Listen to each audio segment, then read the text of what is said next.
Hey. Hey. You hear me okay? We are live, so you can be heard right now. You just can't be seen yet. Okay. Yeah, Nicole is waiting for it to download right now. Okay, got it. Sorry, as I hit live, my my grocery delivery came. Oh, of course it did. Yeah. Hold on, I'm also going to, I think, turn it a little bit. All right. Just making sure I have my chats up.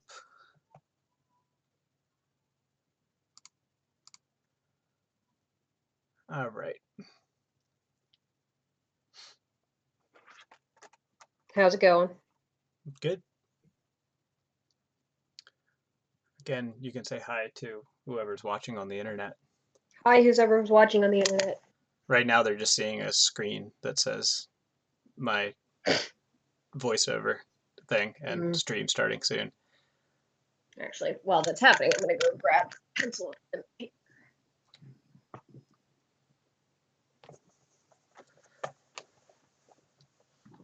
to write stuff down. Hey, babe. I just got your text. A nice chair. Thank you. I just wanted to make sure I could get in and everything worked. No, yeah. The way I thought it should. Did you see in the chat that I said I'd be back soon? No, I can't actually see the chat. You're just on. Oh, are you on a computer? Or, yeah, I'm on the computer. There should be a little button, yeah. I see Zoom group chat, yep. And it says getting grocery. You can read my... No, it says to everyone and there's nothing there. Oh, got it. So I think what happens is it doesn't... If you join later, you don't get to see the chat. Gotcha. So that wasn't helpful at all. I'm glad it was just you. I'm glad Nicole didn't get in and was just staring at my chair. Yeah, I was going to say, well, everyone gets to enjoy this loveliness because, you know, I ain't going anywhere, so. Not yet, they don't.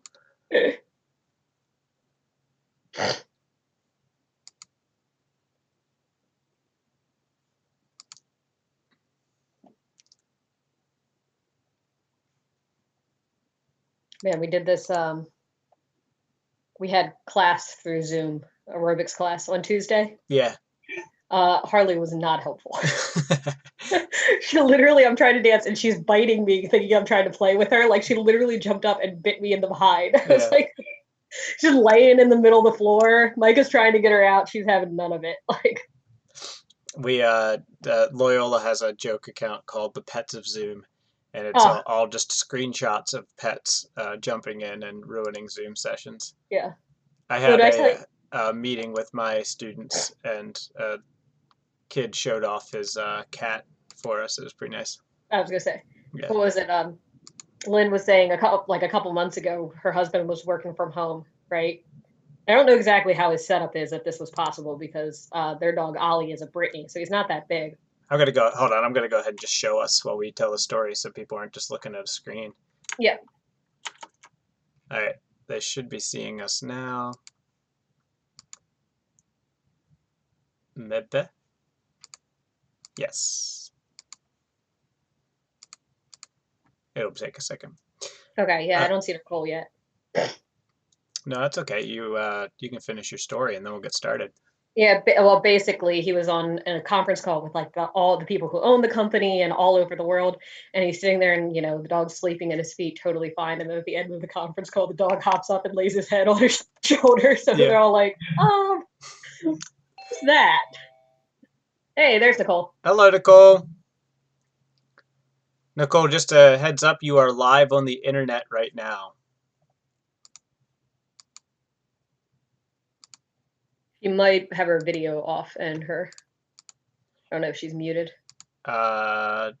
She is not muted from my end, so you'll have to unmute yourself. Oh, I was gonna say I can't see her. Me neither.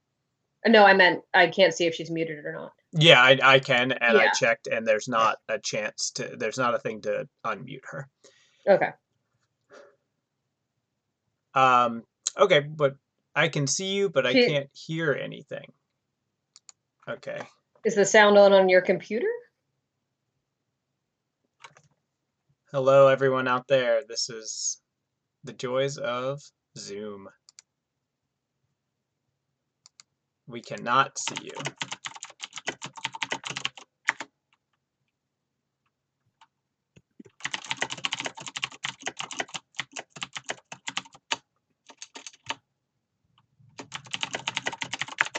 Oh, I got it. Oh, you're back. Got it. Hey. We're set. All right. I was trying and I was like, wait. Yeah, so we're live on the internet so other people can watch it too. So Yeah, it was like I didn't realize it was saying like block and mute, and I was like, wait, I can't hear anything. I can see. That Well, we're already learning. Everything's was set. that was wild. Okay, great. So I will be checking the chats, and it'll be obnoxious because you'll see the screen. Because at some point I'll figure out how to do that. This is to people watching. But if you have a, Wait, there's people watching this? yeah, totally, like maybe What? 5. we're blowing up. Yeah. So if you have a question or you want to join in there, you can. If you want to join into the Zoom, there's the link posted on Facebook. I'll post it on YouTube too. And So if you want to talk, you can. If you want to just lurk, you can. No problem. This. does this normally I'm like sorry. automatically? Does this normally mute automatically and stop the video automatically, or does it? That's a setting that I can put on. Yeah. So when you jump in, I can have you muted to start. Okay. And then if you were to use this with your kids, you control the meeting. Uh-huh. So Yeah. he has control over us right now. Like he can do different things. So you could mute them, you could not let them. Yeah, you can do all different things. Okay. Yeah. Yeah. There's also a setting. I did another stream on how to set up Zoom, but there's a setting on breakout rooms that you can do that I really like.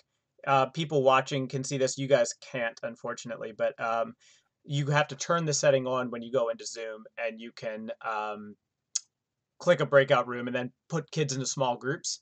And then you can join each breakout room and just run yourself through and just like check in.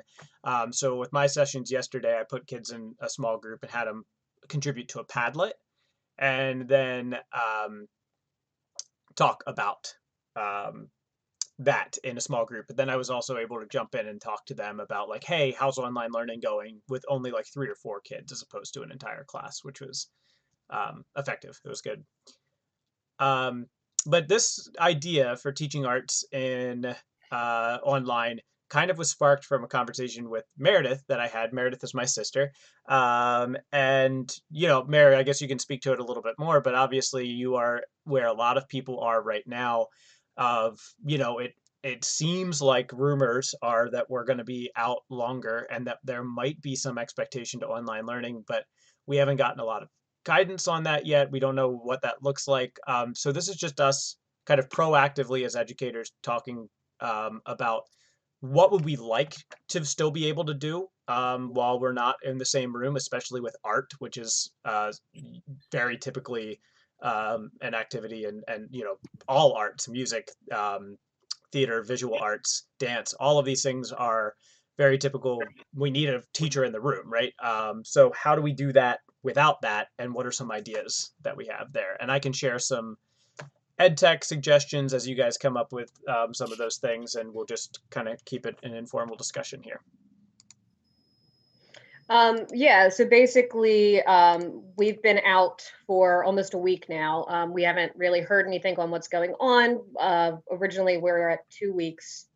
The bet is that it's happening longer, and there are going to be expectations of us online teaching, but we don't really know what that looks like. As to, having a Zoom or something like this with the kids, it's a possibility, but in the art room, does that really work when they need to go create things, and you're just kind of lurking around. So looking for resources and what does that mean? I teach digital art to middle schoolers, so I actually teach Photoshop and Illustrator to 6th, 7th, and 8th graders, and traditional art. So what does the differences between those two things look like? So Mary, you had mentioned a site that you liked. Yes. Can you give me the link to that? I'll share my screen so Sure. we can all see it. And actually, you can share your screen too if you bring it up, actually, on Zoom. I'll stop sharing my screen so you can do that. There's a big green button that says share. Yes, I see it. I had it pulled up. I'm just making sure I'm going to the right site, but I'm not sharing everything. Gotcha. That's up there. All right, hold on, coming back. And Nicole, you've actually tried this with your students, right? I haven't tried it with them. Which one? Photopia. I have tried it myself. I've shared it with them, but I don't know if they've actually used it. I haven't shared it with them yet. So I did try it myself though the other day, and as far as I can tell, it functionally works. Yeah, I've tried it. So I believe I shared my screen. Yes. I'm not seeing it. All right, hold on. I hit the button. Optimize. Oh, I got it. There we go. There we go. Yeah, so this is free, right?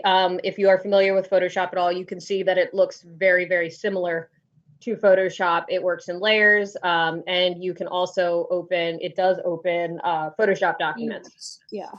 So, which is really nice. So if you're working with kids, in our case, we're working with Photoshop documents. If they have them, they can save to that, they can open to that, and they can do all of those things there.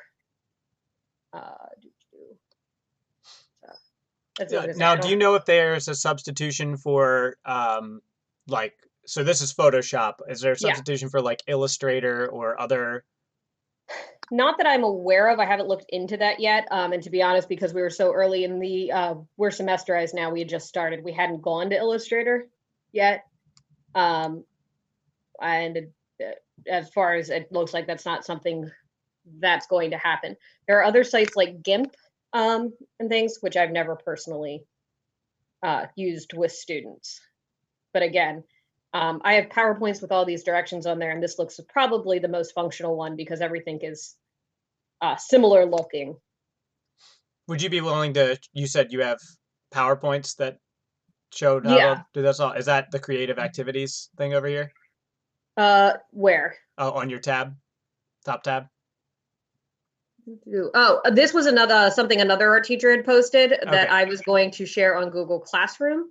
Got it. With my kids, which was, let me see if I can get to the tab because the Zoom thing keeps popping up.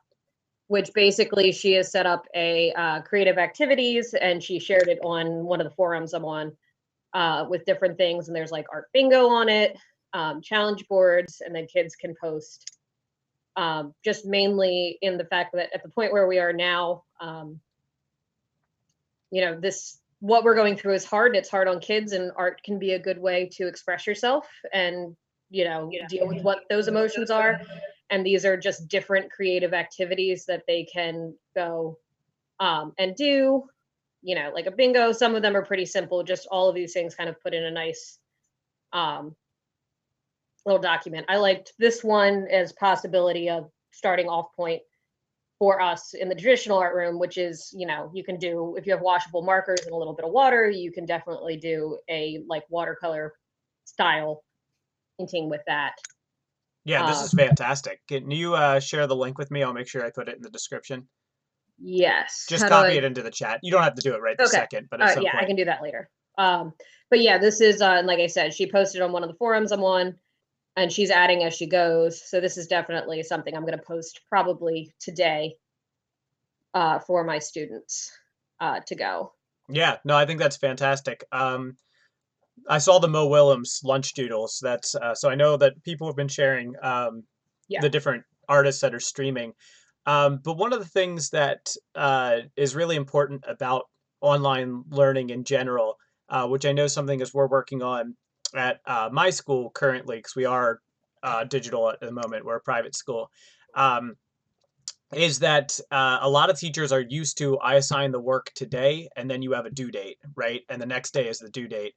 But that all of those activities and things, I think like we have to be prepared for the possibility. Meredith, you were mentioning on the phone earlier today that like schools might ask us not to grade work, right? And not be able to expect those things. We just don't. Nicole and I were just discussing this too. For these 2 weeks currently. Yeah. For all of the counties in Maryland, for these 2 weeks, we're not able to collect or grade anywhere because there are so many students that don't have access to technology. And if this continues to the rest of the year, like, will that remain the case? I can see, honestly, I mean, Florida has already said they're not going to grade students. Philly has too. Yeah. So I think that these are things that when we think about online education, we, instead of the idea of like, I usually assign an assignment and I grade it and then the next assignment happens. Everything that I've learned in my classes at Loyola from last year, granted, this is a lot for setting up for adult learners, but it still works too. And I'm using it with my high school students at the moment. But you set up activities for the week and then activities for them to do. So Meredith, these ideas that you just shared were great, so that they can show you that they're doing something, but it doesn't have to be done on like a set schedule, because obviously everyone's schedule can be flexible and might need to be if we have those students who are really having trouble accessing technology.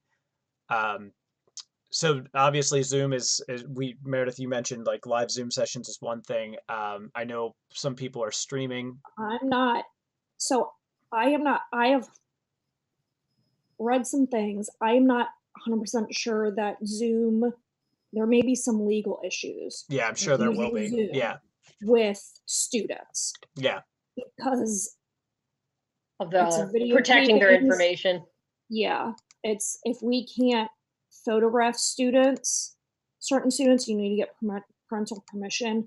I don't know that this is an avenue we would be able to use video chatting with students. So I've already, because talking to other teachers in other states, that's what some of them have started to say, like, oh, we wanted to use this, but there have been issues with coming across saying, oh, we're not actually able to use Zoom. Well, so I guess the question for this would be, can this, this program be used to record like a demo or something like that? Yeah, it absolutely can be.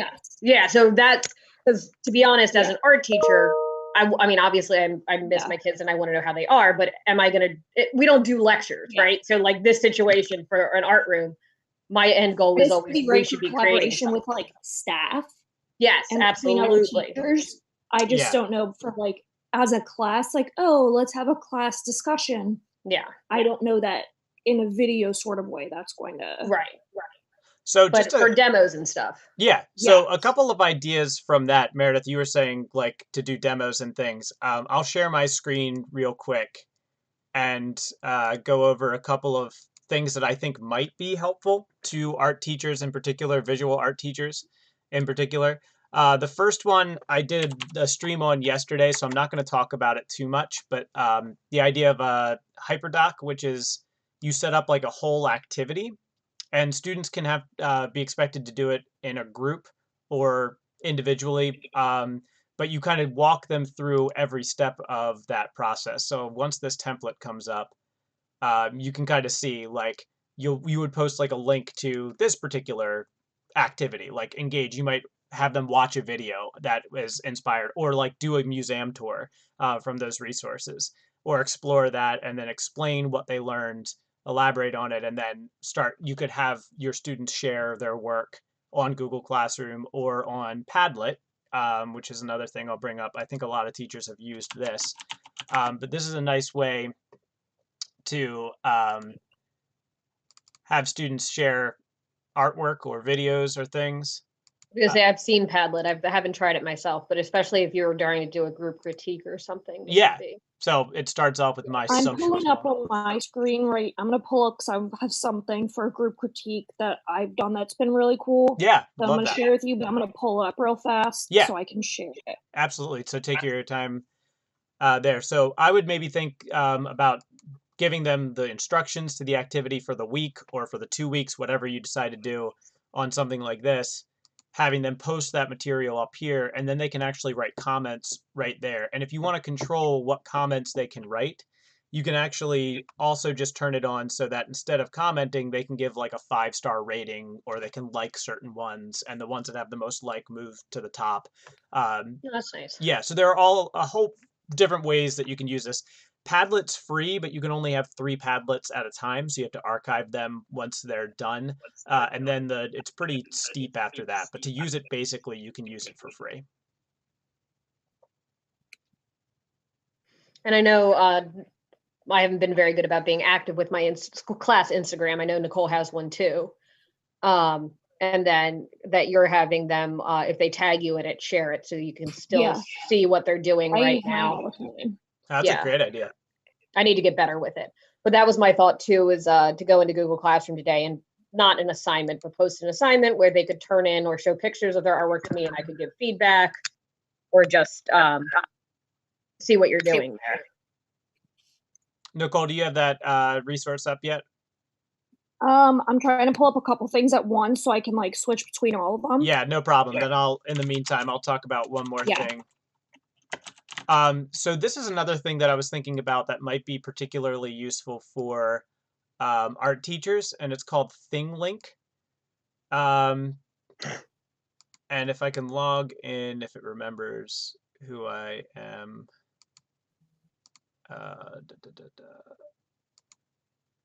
We'll see here. Maybe I logged in through this account. Let's see. Nope, I apparently didn't. So, I could have planned this and brought it up from before, classroom learning. And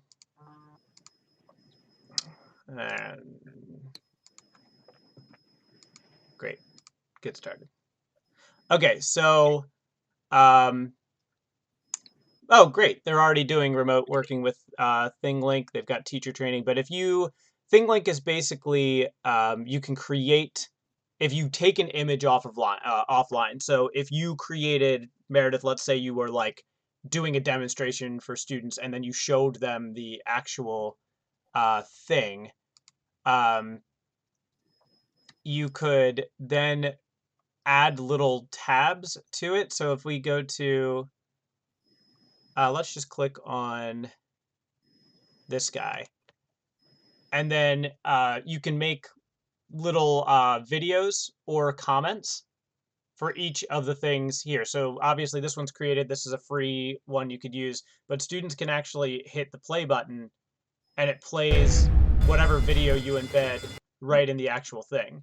So if you wanted to show them like a lesson on shading, for instance, you could show them the end product and then link an activity of you doing it, right? The process of you doing it, and then talking about how to shade or like what technique you use to get that end product.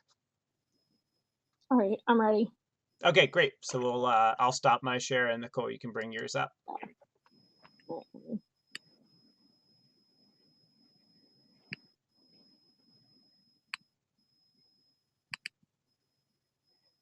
All right. Are you seeing it now? I do. Yes. All right. So what this is I make a Google slide and I put the kids' artwork on the slide and I have them do questions, and then the kids, they'll use the add comment button and they'll answer the questions, and then the kids will start doing a little critique, and then sometimes you can see, but they'll start going and they'll like comment back and forth. I don't want to like sit on this too long to like show the kids names, but like you can go and they'll comment back and forth on each other. And so it's a really interactive thing, and they like doing a lot because they say, oh, this is like Instagram, we can comment back and forth. And so it's a really interactive thing, and it's easy. You just use the comment button. And that's all in Google Classroom? Yes, this isn't Google Slides. I'm sorry, Google Slides, yeah. So they're just commenting and replying on comments. Yep. Awesome. Yep. And so it takes a little bit of front loading because I put all the pictures up for them, and I make it so all they can do is they can only add a comment, they can't edit. But this is my Google Classroom from first semester. I organize each one by what project we're doing. Yeah. What's helped me a lot is numbering the assignments, because then it helps the kids stay organized by saying, which one it is, because everything we do in my digital class is we upload it to Google Classroom. Same you for can mine. have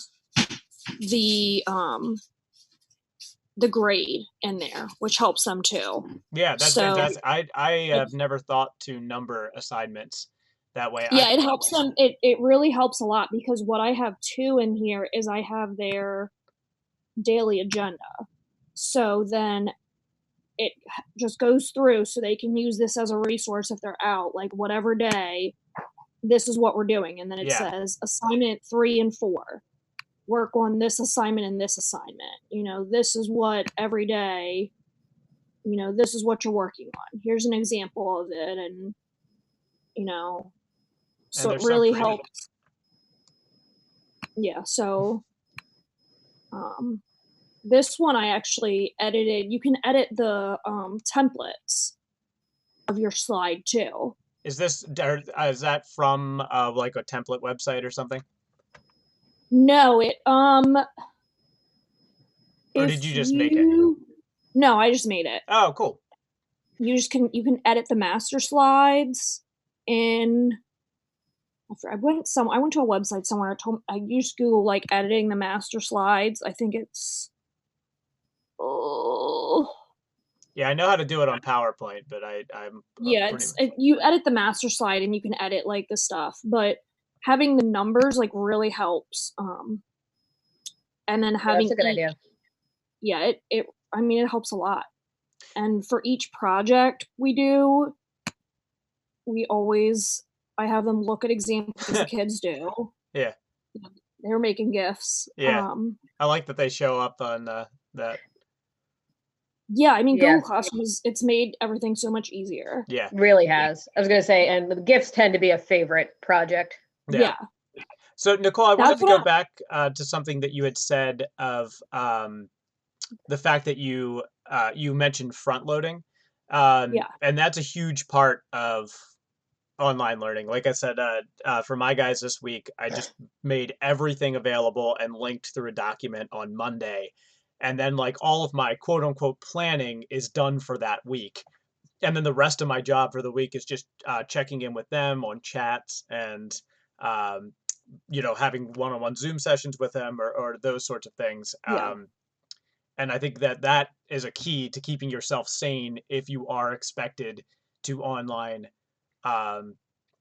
educate. And if you have the time now, and as Meredith was saying, if we're all kind of like worried and concerned about what might be expected, maybe a use of our time at the moment right now is to plan a week of what it would be like for online. And at the very worst case scenario, we can just use it next year if, even things like on Google Classroom, you can make rubrics for assignments. Yeah, that's a new feature. I love that. And I've been using it this year.